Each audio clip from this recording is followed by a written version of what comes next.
നിങ്ങളൊരു വണ്ടിപ്രാന്തരാണെങ്കിൽ തീർച്ചയായിട്ടും കണ്ടിരിക്കേണ്ട ഒരു വീഡിയോ ആണിത്.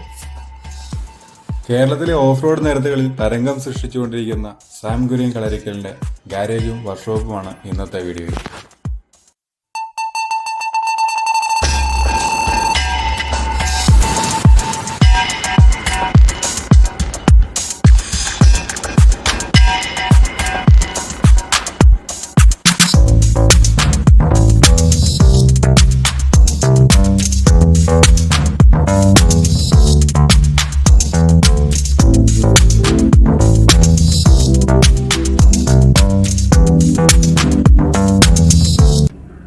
നമസ്കാരം, ഞാൻ ബെനഡിക് ജോസഫ്. ബെന്നീസ് വ്ലോഗ്സിന്റെ പുതിയൊരു വീഡിയോയിലേക്ക് എല്ലാവർക്കും സ്വാഗതം. അപ്പോൾ ഇന്ന് നമ്മുടെ യാത്ര കോട്ടയം ആറാണ്ടിയിലേക്കാണ്. ആറാണ്ടി നമുക്ക് എല്ലാവർക്കും അറിയാം, സാം കുര്യൻ സാറിന്റെ റിസ്റ്റോറേഷൻ സെന്ററാണ്.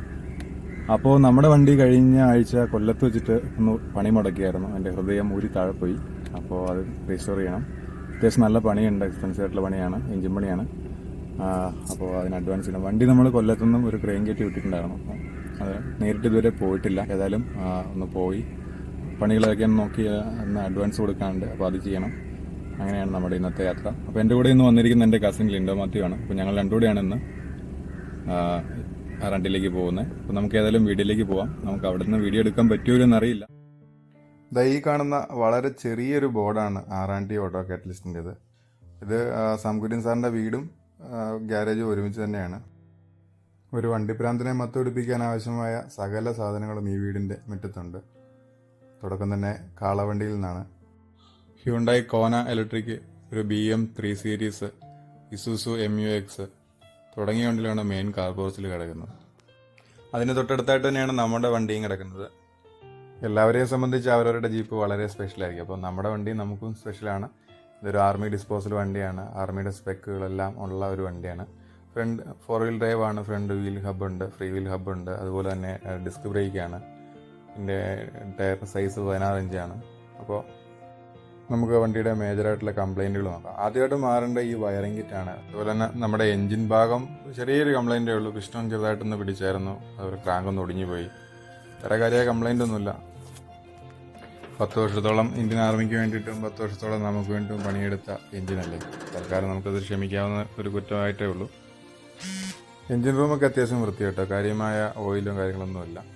ഇത് ഇരിക്കുന്നത് പീജിയോട്ട് എഞ്ചിനാണ്. പീജിയോട്ട് എഞ്ചിന് പൊതുവേ ഒരു ശകലം ഹീറ്റിംഗ് പ്രോബ്ലം ഉണ്ട്. അതുകൊണ്ട് തന്നെ താരതമ്യേന വലിയ റേഡിയേറ്ററാണ് കൊടുത്തിരിക്കുന്നത്. നമുക്ക് ഈ ഗ്യാരേജിൽ കിടക്കുന്ന മറ്റു വണ്ടികളുടെ വിശേഷങ്ങളിലേക്ക് പോവാം. നിരവധി ഓഫ് റോഡ് വണ്ടികളാണ് ഈ ഗ്യാരേജിൽ നിരത്തിയിട്ടിരിക്കുന്നത്.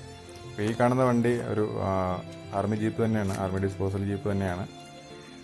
മഹാരാഷ്ട്രയിൽ നിന്ന് ഇങ്ങോട്ട് ലോറിയിൽ കയറ്റി അയച്ചേക്കുന്നതാണ്. ഇതിൻ്റെ ഓണർ ആറാൻറ്റിയുടെ വീഡിയോ കണ്ടതിന് ശേഷം ഇഷ്ടപ്പെട്ടുകൊണ്ട് അവർ പറയുന്ന മോഡലിൽ പണിത് കൊടുക്കാൻ വേണ്ടിയിട്ട് ഇങ്ങോട്ട് അയച്ചു കൊടുത്തേക്കുന്നതാണ്. അത്യാവശ്യം സ്ട്രോങ് ആയിട്ടൊരു ബോഡിയാണ് മിലിറ്ററി ഡിസ്പോസൽ വണ്ടിക്ക് വരുന്നത്.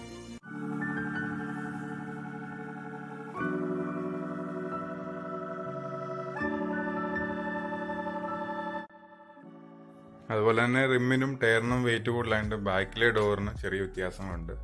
അതൊരു കേജിലാണ് സെറ്റ് ചെയ്തിരിക്കുന്നത്. ഈ വണ്ടിയുടെ എഞ്ചിനും ഗിയർ ബോക്സും ഒക്കെ അഴിച്ചു വെച്ചേക്കാണ്. ഫ്രണ്ടിൽ ബമ്പർ, ബോണറ്റ് കാര്യങ്ങളൊന്നുമില്ല. ആകെ പാസഞ്ചർ ക്യാബിൻ മാത്രമാണല്ലേ. എക്സ്ട്രാ പവർ സ്റ്റിയറിങ്ങും പവർ ബ്രേക്കും ഉള്ള വണ്ടിയാണിത്.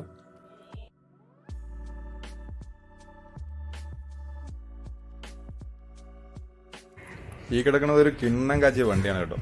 ഇതിൻ്റെ ഫ്രണ്ടിലെ ടയർ, അതുപോലെ തന്നെ വിഞ്ച്, പവർഫുള്ളായിട്ടുള്ള വിഞ്ച്, നല്ലൊരു LED ലൈറ്റ് കയറ്റിയിട്ടുണ്ട്. ഇതിൻ്റെ ഫ്രണ്ടിലെ ബമ്പറായാലും എക്സ്ട്രാ പവർഫുള്ളാണ്, സ്ട്രെങ്തറുള്ളതാണ്. ഇതിൻ്റെ ടയറിൻ്റെ കട്ട ഉണ്ട്. ഇത്ര വലുപ്പമുള്ള കട്ട ഉപയോഗിച്ചിട്ടാണ് നമ്മൾ ഈ ചെളിക്കകത്തും കല്ലിനകത്തൂടെ എല്ലാം വലിഞ്ഞു കയറാൻ പറ്റുന്നത്. പിന്നെ ഇതുപോലെ തന്നെ ഈ വണ്ടിക്ക് മറ്റൊരു പ്രത്യേകത പറഞ്ഞാൽ ഇതിൻ്റെ സ്നോർക്കൽ കസ്റ്റമൈസ്ഡ് ആണ്. സ്നോർക്കൽ വെളിയിലേക്ക് എടുക്കുന്നതിൻ്റെ എല്ലാം നല്ല ക്ലീനായിട്ട് അടച്ചിട്ടുണ്ട്. അത് കോ പാസഞ്ചറുടെ സൈഡിലൂടെയാണ് പൊങ്ങി നിൽക്കുന്നത്. ബോണറ്റ് പൊക്കി വെച്ചുകൊണ്ടാണ് അത്ര ഭംഗിയായിട്ട് എടുക്കാൻ പറ്റാത്തത്. പിന്നെ ഇതിൻ്റെ ഉള്ളിൽ ഇൻറ്റീരിയർ എന്ന് പറഞ്ഞാൽ മാരക ഇൻറ്റീരിയർ, കിഡിലും സീറ്റും, അതുപോലെ തന്നെ ഡാഷ്ബോർഡൊക്കെ ഉണ്ടെങ്കിൽ കസ്റ്റമൈസ്ഡ് ഡാഷ്ബോർഡാണ്. കുറേ അധികം സ്വിച്ചുകളും കൺട്രോളുകളും ഒക്കെ ഉണ്ട്, കുറേ മീറ്ററുകളുണ്ട്. അപ്പോൾ ഇത് വളരെ വളരെ നീറ്റായിട്ടുള്ള ഒരു ഇൻറ്റീരിയർ ആയിരുന്നു ഈ വണ്ടിയുടേത്. നമുക്ക് ഇത് കണ്ടുകഴിഞ്ഞാൽ തന്നെ മനസ്സിലായി, നല്ല നീറ്റായിട്ടാണ് ഈ വണ്ടി കൊണ്ടു നടക്കുന്നത്. അതുപോലെ കട്ടിംഗ് ബ്രേക്ക് ഉണ്ട്. നമുക്ക് കട്ടിംഗ് ബ്രേക്ക് ഉണ്ടെന്ന് തുടർന്ന് പറയാം. നമ്മൾ കാണാൻ പോകുന്നത് ഒരു മാരക സാധനമാണ്. അതിനിടയ്ക്കാണ് നമ്മൾ ഈ വണ്ടി കണ്ടത്. ഇതൊരു സ്റ്റോക്ക് കണ്ടീഷൻ പണിയുന്ന വില്ലീസ് ജീപ്പാണ്. ഈ കിടക്കുന്നതാണ് ഇവിടുത്തെ ഏറ്റവും വലിയ പുലിക്കുട്ടൻ. ക്രാബ് എന്നാണ് പേര്. ഇത് എനിക്ക് യൂട്യൂബിലോ അല്ലെങ്കിൽ ഇങ്ങനെയുള്ള വീഡിയോസിൽ കണ്ടുള്ള പരിചയം മാത്രമേ ഉണ്ടായിരുന്നുള്ളൂ. ഈ വണ്ടിയുടെ പ്രത്യേകത എന്ന് പറഞ്ഞാൽ ഫ്രണ്ടിലെയും ബാക്കിലെയും ടയർ സ്റ്റിയറിംഗ് ഉപയോഗിച്ച് തിരിക്കാൻ കഴിയുന്നതാണ്. അപ്പോൾ ടേണിംഗ് റേഡിയസ് കുറവായിരിക്കും. അതുപോലെ ഈ വണ്ടി റോഡിൽ ഉപയോഗിക്കാൻ വേണ്ടിയിട്ടുള്ള വണ്ടിയല്ല. ഇത് ജിപ്സി ഓൾട്ടർ ചെയ്തിട്ടാണ് ഈ ഒരു കണ്ടീഷനിലാക്കി എടുത്തേക്കുന്നത്. സ്റ്റിയറിംഗ് ഉപയോഗിച്ച് ഫ്രണ്ടിലെ വീല് തിരിയുന്ന പോലെ തന്നെ ബാക്കിലെ വീലും തിരിയും. അപ്പം ജസ്റ്റ് ഓപ്പോസിറ്റ് ഡയറക്ഷനിലാണ് തിരിയുന്നത്. അപ്പോൾ വണ്ടി പെട്ടെന്ന് തിരിഞ്ഞ് കിട്ടുകയും ഷാർപ്പായിട്ടുള്ള ടേണിങ്ങിലൊക്കെ എടുക്കാൻ പെട്ടെന്ന് തന്നെ വന്ന സ്പീഡിൽ തന്നെ കഴിയുകയും ചെയ്യും. അപ്പോൾ അങ്ങനെ ഒരു പ്രത്യേകതയുള്ള വണ്ടിയാണ്. ഇത് നമ്മുടെ ഓണറുടെ വണ്ടി തന്നെയാണ്. ഈ കിടക്കുന്നത് ഒരു ഓഫ് റോഡ് ജീപ്പ് തന്നെയാണ്. ഭയങ്കര നീറ്റായിട്ടും ക്ലീനായിട്ടും കൊണ്ടെടുക്കുന്ന ഒരു ജീപ്പ് തന്നെയാണ്. ഇതിൻ്റെ ഉള്ളിലെ പൊടിയോ കാര്യങ്ങളൊന്നുമില്ല. നല്ല അടിപൊളിയായിട്ട് കൊണ്ടു നടക്കുന്ന ഒരു വണ്ടി. ചെറിയൊരു അക്രിലിക് പാനൽ കൊടുത്തിട്ടുണ്ട്. അതുപോലെ തന്നെ ഈ വണ്ടിക്കും കട്ടിംഗ് ബ്രേക്ക് ഉണ്ട്. ഇനി നമുക്ക് കട്ടിംഗ് ബ്രേക്ക് എന്താണെന്ന് നോക്കാം. നമ്മൾ ഓഫ് റോഡ് റാലികളിലൊക്കെ പങ്കെടുക്കുമ്പോൾ വളരെ ഷാർപ്പായിട്ടുള്ള ടേണിങ്ങിലൊക്കെ എടുക്കേണ്ടി വരും. പക്ഷേ ഈ തെന്നി നീങ്ങി വളരെ റഫായിട്ടുള്ള ടെറൈനിലൂടെ വരുന്ന വണ്ടീനെ കൺട്രോൾ ചെയ്ത് തിരിക്കുക എന്ന് പറഞ്ഞാൽ വളരെ അസാധ്യമാണ്. അപ്പം നമ്മൾ വണ്ടിയുടെ ബാക്കിൽ ഏതെങ്കിലും ഒരു ടയറിനെ സ്റ്റക്കാക്കുകയാണെങ്കിൽ വണ്ടി ഈസി ആയിട്ട് കറങ്ങി വരും. ആ ഡയറക്ഷനിലേക്ക് കറങ്ങാൻ വളരെ എളുപ്പമായിരിക്കും. അപ്പോൾ ഈ ഒരു ടെക്നോളജി JCB ട്രാക്ടറൊക്കെ ഈ ഒരു ടെക്നോളജി നേരത്തെ തന്നെ ഉപയോഗിക്കുന്നതാണ്. അതുപോലെ തന്നെ നമുക്ക് ജീപ്പിലും ഈ ഒരു സംഭവം ഘടിപ്പിക്കാൻ കഴിയും. അതാണ് നമ്മൾ ഈ കണ്ടത്. വളരെ അടിപൊളിയായിട്ട് കൊണ്ടു നടക്കുന്ന 2 ജിപ്സിയും ഇവിടെ ഉണ്ടായിരുന്നു.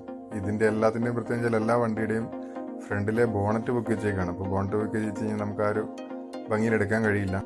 ഗാരേജിൻ്റെ ഒരു സൈഡിൽ നല്ല ഓഫ് റോഡ് ടയറുകളുടെ ഒരു വലിയ ശേഖരം ഉണ്ടായിരുന്നു. എല്ലാം നല്ല പടുകൂറ്റൻ കട്ടകളുള്ള നല്ല ടയറുകളാണ്. സംഭവം കണ്ടിയാൽ തന്നെ കൊതിയാം. പക്ഷെ നമ്മുടെ വണ്ടിയിൽ എത്തിയിട്ടായിരുന്നു നമുക്ക് അനുവാദമില്ല. കാരണം ഇതൊക്കെ ഇട്ട് ഓഫ് റോഡ് മാത്രമേ ഓടിക്കാൻ പറ്റുള്ളൂ. റോഡിലൂടെ ഓടിക്കുന്നതിന് നിയമതടസ്സമുണ്ട്. അതുപോലെ ഈ ജിപ്സിലേക്ക് വരുവാണെങ്കിൽ ഇത് നല്ലൊരു മെറ്റാലിക് പെയിൻറ്റിംഗ് ആണ്. നല്ല ഫിനിഷിംഗ് ആണ്. നല്ല ഗ്ലേസിംഗ് ഉള്ള വണ്ടി നന്നായിട്ട് നീറ്റായിട്ട് തന്നെയാണ് കൊണ്ടു നടക്കുന്നത്.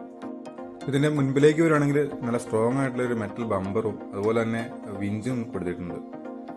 പിന്നെ സ്നോർക്കൽ ഘടിപ്പിച്ചിട്ടുണ്ട്. അത്യാവശ്യം വെള്ളത്തിൽ കൂടെ ഇറങ്ങിയാലും എഞ്ചിൻ്റെ ലെവലിൽ വെള്ളം മുങ്ങിയാലും കുഴപ്പമില്ലാത്ത രീതിയിൽ ഉപയോഗിക്കാവുന്ന ഒരു സ്നോർക്കലും കൊടുത്തിട്ടുണ്ട്. ഇത് മറ്റൊരു ഓഫ് റോഡ് ജിപ്സിയാണ്. അപ്പോൾ ഇതിന് എക്സ്ട്രാ ഷാക്കിളൊക്കെ കയറ്റി വണ്ടിക്ക് ഉയരം കൂട്ടിയിട്ടുണ്ട്. ഒരു പ്ലാസ്റ്റിക് ഫെൻഡർ കൊടുത്തിട്ടുണ്ട്. അതുപോലെ എഞ്ചിൻ സൈഡിലേക്ക് വരുവാണെങ്കിൽ അതിൻ്റെ എക്സോസ്റ്റ് പോകുന്ന പൈപ്പിൽ തെർമൽ റെസിസ്റ്റൻ്റ് ആയിട്ടുള്ള ഒരു ടേപ്പ് ചുറ്റിയിട്ടുണ്ട്. അപ്പോൾ എന്തെങ്കിലും ഇൻ കേസ് വണ്ടി ഓടി വരുന്നതിനിടയ്ക്ക് തുറന്ന് നോക്കേണ്ടൊക്കെ വരുമ്പോൾ കൈ കൊള്ളാതിരിക്കാൻ വേണ്ടിയിട്ടാണ്. പിന്നെ ഇതിൻ്റെ ഡോറ് ഒരു മെറ്റാലിക് ഡോറാണ് കൊടുത്തിരിക്കുന്നത്. അത് എക്സ്ട്രാ കസ്റ്റമൈസ്ഡ് സാധനമാണ്. അതുപോലെ തന്നെ ഇൻറ്റീരിയർ നോക്കി കഴിഞ്ഞാൽ അത്യാവശ്യം അക്രിലിക് ആയിട്ടുള്ള ഷീറ്റിൽ പാനൽ ബോർഡ് സെറ്റ് ചെയ്തിട്ടുണ്ട്. പിന്നെ ബാക്കിൽ 4 ടയർ എക്സ്ട്രാ ടയർ കരുതിയിട്ടുണ്ട്. അത് ഓഫ് റോഡ് ടൈമിൽ മാത്രമേ യൂസ് ചെയ്യുള്ളൂ. അല്ലാത്ത സമയത്ത് നോർമൽ ടയർ ഇട്ട് വണ്ടി ഉപയോഗിക്കുന്നു. പിന്നെ എല്ലാ ഓഫ് റോഡ് വണ്ടികളും പോലെ തന്നെ ചെറിയ തിളക്കമൊക്കെ ഉണ്ട്. അതിലേയും കൂടുതലും നമ്മൾ ഓരോ സ്ഥലങ്ങളിലൂടെ കയറി പോകുമ്പോൾ പരിക്കുകളൊക്കെ പറ്റാനുള്ള സാധ്യത കൂടുതലാണ്. ഇതൊരു കിടുക്കാച്ചി വണ്ടിയാട്ടോ. ഫ്രണ്ടിൽ അത്യാവശ്യം നല്ല പവർഫുൾ ആയിട്ടുള്ള ഒരു വിഞ്ച് കൊടുത്തിട്ടുണ്ട്. അതുപോലെ ടയറൊക്കെ അടിപൊളിയാണ്. എക്സ്ട്രാ സസ്പെൻഷൻ ചെയ്തിട്ടുണ്ട്. ഇനി ഇതിൻ്റെ പേര് ബ്ലൂ വെയിൽ എന്നാണ്. ഈ ജീപ്പ് ശരിക്കും ഇൻസ്റ്റയിൽ ഒരു അപർണ എന്നൊരു പെൺകുട്ടി ഉപയോഗിക്കുന്ന കണ്ടിട്ടുണ്ട്. അടിപൊളിയായിട്ട് ഡ്രൈവ് ചെയ്യുന്നൊരു പെൺകുട്ടി ഓഫ് റോഡ് വണ്ടി ഓടിക്കുന്ന കണ്ടിട്ടുണ്ട്. ആ വണ്ടിയാണ് വരുന്നത്. പിന്നെ ഇങ്ങോട്ട് വരുവാണെങ്കിൽ ഇതുണ്ടോ മെറ്റൽ ബോഡി, ജീപ്പിൻ്റെയൊക്കെ ബോഡി നമ്മൾ ആഗ്രഹിക്കുന്ന രീതിയിൽ നല്ല ഫിനിഷിങ്ങോട് കൂടി ചെയ്തെടുക്കാൻ പറ്റും. അതാണ് നമ്മുടെ ഈ R&Dയുടെ ഒരു പ്രത്യേകത എന്ന് പറഞ്ഞാൽ. അത് എത്ര ഫിനിഷിംഗ് ആണെന്ന് വെച്ചാൽ അത്ര അടിപൊളി ഫിനിഷിംഗ് ആണ് ഇവരുടെ വർക്കിന്.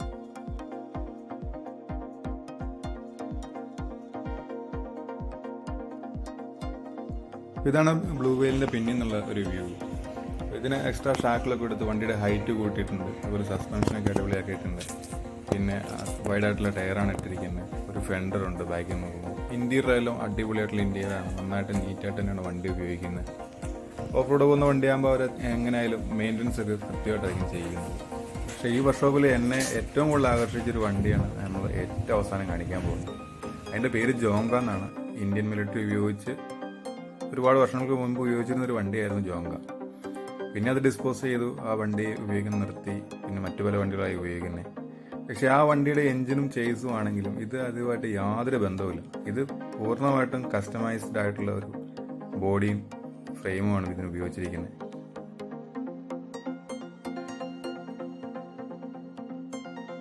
ഇതിൻ്റെ ബോഡി പൂർണ്ണമായിട്ടും ഈ വർക്ക്ഷോപ്പിൽ തന്നെയാണ് നിർമ്മിച്ചെടുത്തിരിക്കുന്നത്. നല്ല സ്ട്രെങ്ത് ഉള്ള ബോഡിയാണ്. അതുപോലെ ഇതിൻ്റെ ഹെഡ്ലൈറ്റുകളൊക്കെ കണ്ടു കഴിഞ്ഞാൽ മറ്റേ സൈബർ ട്രക്ക് പോലെ തോന്നും. ടെസ്ല സൈബർ ട്രക്കിൻ്റെ ഒരു ഹെഡ്ലൈറ്റിനോട് സാമ്യം പോലെ തോന്നും. ഇതിൻ്റെ എൻജിൻ സൈഡിലേക്ക് വരികയാണെങ്കിൽ ഏകദേശം 3900 cc ആണ്, 6 സിലിണ്ടർ വണ്ടി, അതുപോലെ 110 HP പവറുണ്ട്. അതൊക്കെയാണ് വണ്ടിയുടെ എൻജിൻ സൈഡ്. വളരെ പവർഫുൾ ആയിട്ടുള്ള ഒരു വണ്ടിയാണ്. അതിലേക്കാണ് ഈ ബോഡി ചെയ്തിരിക്കുന്നത്. ബോഡി എന്ന് പറഞ്ഞാൽ നല്ല മെറ്റാലിക് ബോഡിയാണ്, അടിപൊളി ബലമുള്ള നല്ല സ്ട്രെങ്തുള്ള ഒരു ബോഡിയാണ്. പൂർണ്ണമായിട്ടും കൈകൊണ്ട് നിർമ്മിച്ച ഒരു ബോഡിയാണ് ഈ വണ്ടിയുടേത്. പിന്നെ വണ്ടിയുടെ ഉയരം എന്ന് പറഞ്ഞാൽ ഞാൻ ഏറ്റവും ബാക്കിൽ പോയി നിന്നിട്ട് കൈ ഉയർത്തി നോക്കിയപ്പോൾ എൻ്റെ കൈ എത്തുന്ന അത്ര ഉയരത്തിലാണ്. ഏകദേശം 8 അടിയോളം വണ്ടിക്ക് ഉയരമുണ്ട്.